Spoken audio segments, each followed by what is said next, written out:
Thungathurthi scooty నడుస్తున్నది, ఇంకా స్కూటీని MLA గారు వచ్చారు కదా, అందరు నిన్న అయిపోయింది కదా, ఇప్పుడు నడుస్తున్నది.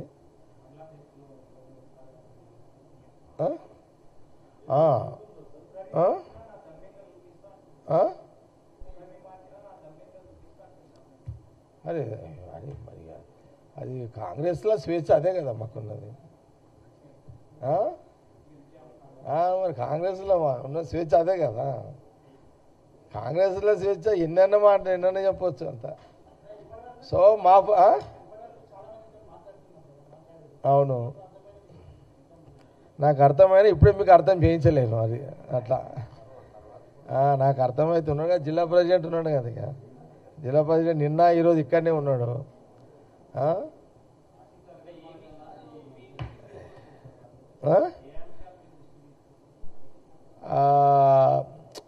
ఏముంటుంది అన్నదమ్ముల మధ్యలో పంచాయతీ ఏముంటుంది, ఉన్నది ఒక సీటు ఇద్దరం కావాలంటారు కదా, సీటు ఒకటి కాంపిటీషన్ ఇద్దరు, అది ఉంటుంది. ఏం చేద్దాం, సమన్వయం చేయాల్సిందే కదా.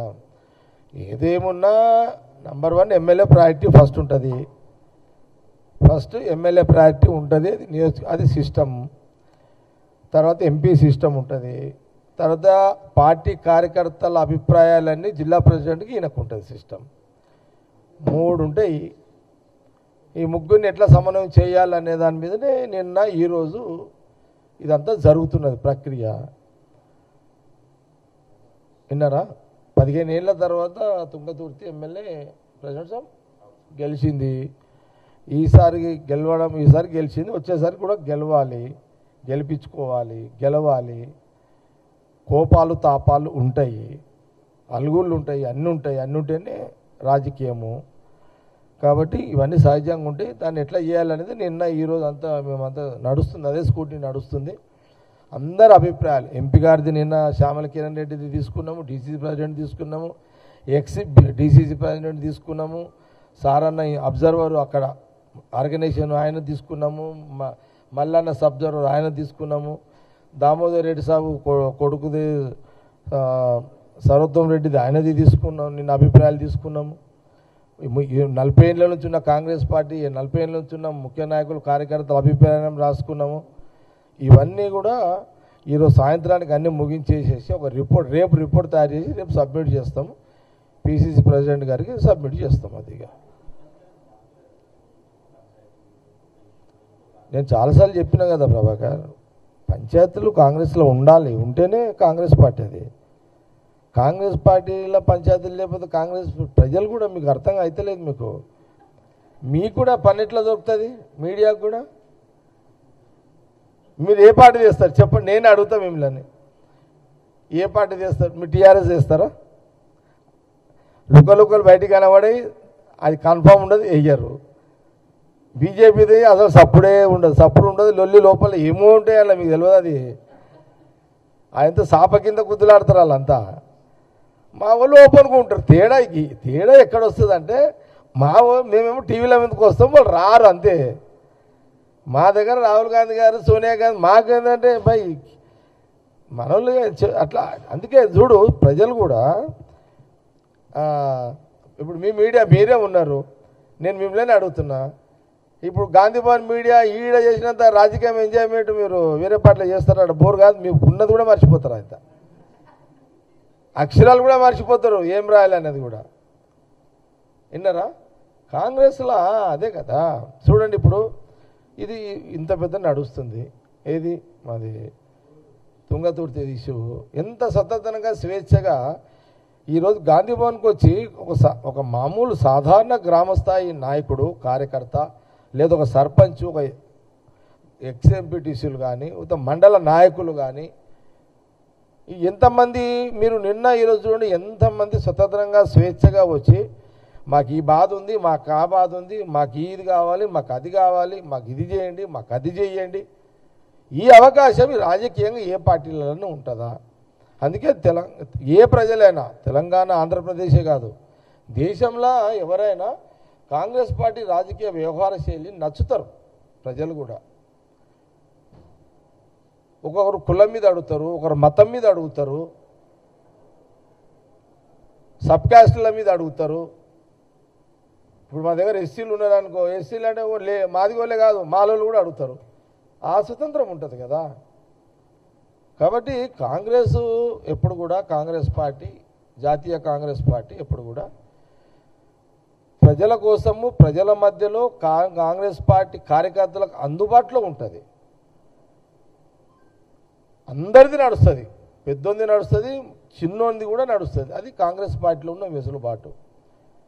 నిన్న ఈరోజు నేను చూసినా కదా, నిన్న ఈరోజు మా వాళ్ళు అంటున్నారు అసలు తుంగతుర్తి, అంతే కదా ప్రెసిడెంట్ సార్, తుంగతుర్తి నియోజకవర్గం టీవీ లాంచ్ చేస్తే తుంగతుర్తి కనబడుతుంది అన్నారు కదా.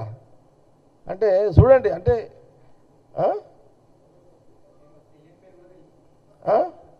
ఇప్పుడు మా జిల్లా ప్రెసిడెంట్ ఇప్పుడు దాకా తెలియదు ఎవరికి వచ్చేసి చూడండి. ఈడ ఎప్పుడు కూర్చున్నా ఇట్లా చూడు, గుడిపై నర్సయ్యన జిల్లా ప్రెసిడెంట్ ఎప్పుడు వచ్చిండు, కూర్చున్నాడు కూడా వచ్చేసిండు. ఇడికి ఎందుకు వచ్చిండు? మన శామ్యుల్ రప్పించుట, శామ్యుల్ ప్రెసిడెంట్ సాబ్. ఈరోజు శామ్యుల్ కూడా ఫుల్ ఫేమస్ అయిపోయాడు రాష్ట్రంలో కదా. కాబట్టి కాంగ్రెస్ అట్లుంటేనే మజా, అంతే. ఏమో అంతేనా?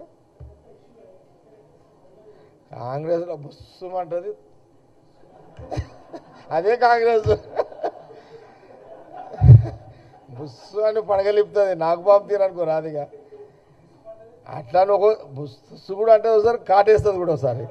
మీరు అట్లా అని చెప్పి తుస్సానుకోవాలరు ఆయన కదా. బుస్సు ఉంటుంది, తుస్సు అని డౌన్ అవుతుంది. నాగస్వరం ఊదితే నాగస్వరానికి డ్యాన్స్ చేస్తుంది. అలా మరీ ఓవర్ చేసినాక అవతలోడు కాటేస్తుంది. లాస్ట్కి అది అవతలోడు కంట్రోల్ ఉండాలి, లేకపోతే కాటేస్తుంది. ఏమంటున్నావు? ఎవరికి కాటేయదు ఇక్కడ ఎవరు, ఎందుకంటే ఇదంతా బాధ్యత గల కదా టీం అంతా, అందరూ చేయవసరం ఇక్కడ. సామేలు కష్టపడి ఒక ఎమ్మెల్యే అయిండు, శ్యామలారెడ్డి కూడా కష్టపడి యూత్ కాంగ్రెస్ వచ్చినోడు కష్టపడి ఎంపీ అయిండు. అంటే వాళ్ళకి సపోర్ట్గా ఉత్తమ్ రెడ్డి గారు ఉన్నారు. నల్గొండ సూర్యాపేట పోతే మళ్ళీ వాళ్ళేగా తోపులు ఆడ, మళ్ళా మేజర్ వాళ్ళే వస్తారు, అంతేనా? ఒకప్పుడు అంతే కదా. ఇప్పుడు ఉత్తమ్ కుమార్ రెడ్డి గారు, వెంకటరెడ్డి గారు, రాజగోపాల్ రెడ్డి గారు, పెద్ద మనిషి జానారెడ్డి గారు, సరే దామోదర్ రెడ్డి గారు చనిపోయినా అలా కొడుకున్నట్టు ఇప్పుడు వచ్చిండు ఫీల్డ్లకు. ఏదున్నా ఉత్తమ్ రెడ్డి గారు, వెంకటరెడ్డి గారు, రాజగోపాల్ రెడ్డి గారు, కొంత జానారెడ్డి గారు, వీళ్ళైతే మెయిన్ రోల్ నల్గొండ, ఉమ్మడి నల్గొండ జిల్లా అంటే వాళ్ళే కదా. ఈ కోఆర్డినేషన్ ఉంది కదా. ఉంటాయి ఉంటాయి ఉంటాయి ఉంటాయి ఉంటాయి ఉంటాయి అవి మామూలే. పాత కొత్త అనేది మామూలు లేదు, అంతా ఇబ్బంది ఏం లేదు, అన్ని సెటరేట్ అయిపోతాయి, నో ప్రాబ్లం. అంతా మళ్ళా రిపోర్ట్ ఇచ్చిన తర్వాత సీఎం రేవంత్ రెడ్డి గారు, మహేష్ గౌడ్ గారు, నటరాజన్ గారు కూర్చుంటారు, వాళ్ళందరినీ పిలిపిస్తారు. రిపోర్ట్ కూడా కరెక్ట్గానే ఉంటుంది. ఏమన్నా కావాలంటే ఇంకా రిపోర్ట్లో కొన్ని కావాలంటే రేపు చెప్తాం, తెచ్చేటప్పుడు సబ్మిట్ చేసేటప్పుడు రేపు చెప్తాం. మళ్ళీ మీకు ఖాళీ తుంగతుర్తి మీదనే నిన్న ఈరోజు రేపటిదాకా నడుస్తున్నది. అదే కదా. అట్లా ఇంకేమన్నా ఉన్నాయా? చాలా ఇక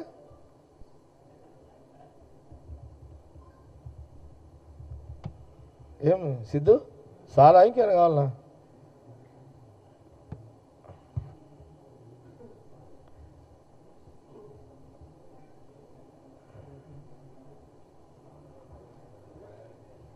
మొత్తం మీద Harish Rao X minister, irrigation minister, ఆయనకు ఒక ఫ్రీ ఎజెండా దొరికింది ఆయనకి.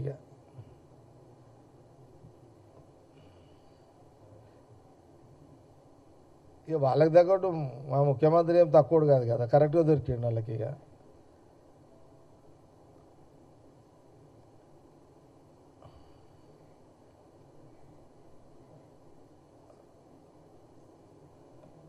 చూసి చూసి ఆయన కూడా ఎప్పుడో బుస్సు మాట్లాడాలి మీద బుస్సు అంటుండా ఆల్రెడీ సిద్ధు చారే అంటుండా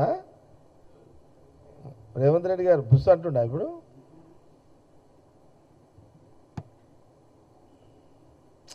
ఇప్పుడు లేనిది అంటుంటే ఎవరికైనా కోపం వస్తుంది కదా ఎన్ని రోజు అబద్ధాలు చెప్తుంటే హరీష్ రావు గారికి మరి ముఖ్యమంత్రి ఏం చేస్తాడు మళ్ళీ ఆయన కూడా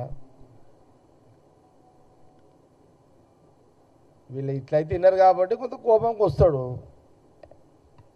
సహజమే కదా అంతా సెలవా ఓకే క్లోజ్ థ్యాంక్ యూ